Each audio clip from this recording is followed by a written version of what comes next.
শান্তি মেরে ফেলার জন্য আক্রমণ হয়েছে এবং এই এসপি ধৃতিমান ভট্টাচার্য উদয়ন গুহ ভাইপো অভিষেক ব্যানার্জির নির্দেশে করেছে। আমরা এর কাছে রিসিভ করিয়েছি বরেন বর্মন, নিখিল রঞ্জন দে এবং সুশীল বর্মনের উপর যে হামলা তার সিডিও জমা দিয়েছি আর রিসিভ করিয়েছি। আমরা বসিনি ওর কাছে, ওকে বলেছি কোর্টে দেখা হবে, কারণ আজকে এখানে এসেছি জলপাইগুড়ি সার্কিট বেঞ্চের অনারেবল জাস্টিস সম্মানীয় সৌগত ভট্টাচার্য মহোদয়ের অর্ডারে আমরা তার কাছেই যাব। উনি বলছিলেন যে গাড়ি ভেঙেছে তাকে অ্যারেস্ট করা হয়ে গেছে। আরে অ্যারেস্ট তো উদয়ন গুহকে আগে করতে হবে। কালকে এই খবর আমি পেয়ে governor, DGP, chief secretary, home secretary সবকে আমি দিয়ে এসছি।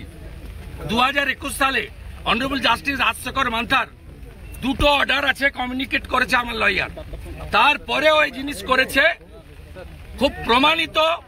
পুলিশ বিরোধী দলনেতাকে খুন করতে চেয়েছিল।